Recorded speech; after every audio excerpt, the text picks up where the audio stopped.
In early September, Ukrainian forces began deploying hovering drones equipped with tanks full of thermite, a metal incendiary that sprays like a liquid and burns as hot as 5,000 degrees Fahrenheit. Russian forces cobbled together their own versions of the Ukrainian Dragon drone a few weeks later. The Dragon drones have mostly attacked bunkers, trenches, and their occupants, the operators apparently calculating that structures and troops are most vulnerable to sticky incendiaries that can kill a human being in seconds. But incendiaries work against armored vehicles too, as one Ukrainian brigade apparently discovered, more accurately rediscovered, in eastern Ukraine this week. On or before Thursday, the Ukrainian Army's 30th Mechanized Brigade, holding the line around Minkivka, 40 miles north of the Ukrainian fortress town of Pokrovsk, spotted a solitary Russian tank, perhaps from the nearby Russian North V Volunteer Brigade, rolling along a tree-lined road in broad daylight. As a Ukrainian drone observed from a distance, Ukrainian troops struck the tank, possibly with an anti-tank missile. The initial hit immobilized the up-armored turtle tank, making it an easy target for a follow-on attack. It seems one of the 30th Mechanized Brigade's Dragon drones was in the best position to finish off the tank. It hovered overhead, spraying the lava-like thermite all over the tank. Soon, the tank was a pyre. Probably the first documented case of a Dragon drone striking Russian armored vehicles, commented War Translated, an Estonian analyst. That incendiaries are effective anti-tank weapons should come as no surprise, even if it took a few weeks for Russian and Ukrainian drone operators to appreciate it. When napalm is splashed onto a tank, the combustible material on the surface of the tank may catch fire, rubber on the tracks, and road wheels may ignite. Exposed hydraulic hoses may rupture, and engine compartments may be damaged, the U.S. Army noted in a 2000 study.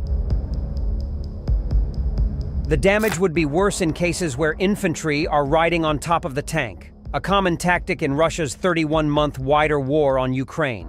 Napalm also can ignite exterior-mounted ammunition, which may then cause secondary blast or fragmentation damage when it cooks off, the U.S. Army observed. This secondary blast or fire can be a serious threat to mounted soldiers. Don't expect a sudden surge in Dragon drone attacks on tanks. The drone's incendiary spray is fairly inaccurate, which is why the 30th Mechanized Brigade had to immobilize that Russian tank before the brigade's Dragon drone could swoop in.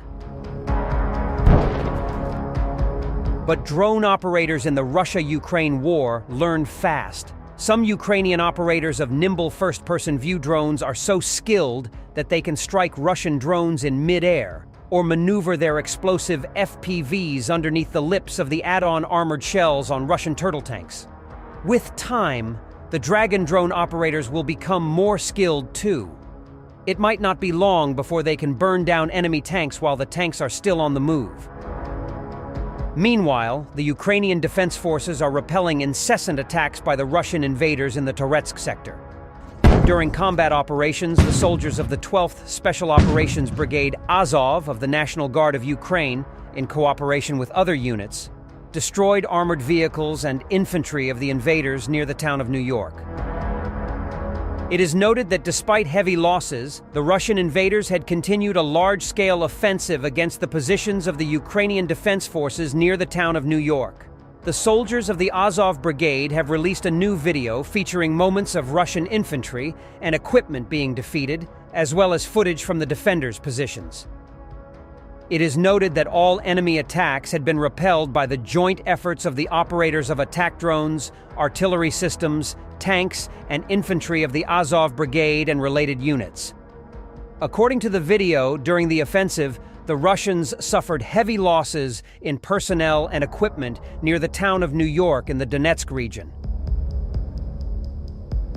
In September, the soldiers of the 12th Azov Special Forces Brigade of the National Guard of Ukraine posed as the Russian scouts and captured 3 invaders. As a result, 2 Russian military servicemen of the 2nd and 1st Companies of the 153rd Tank Regiment, Valery Overin and Volodymyr Kolokolov, were captured.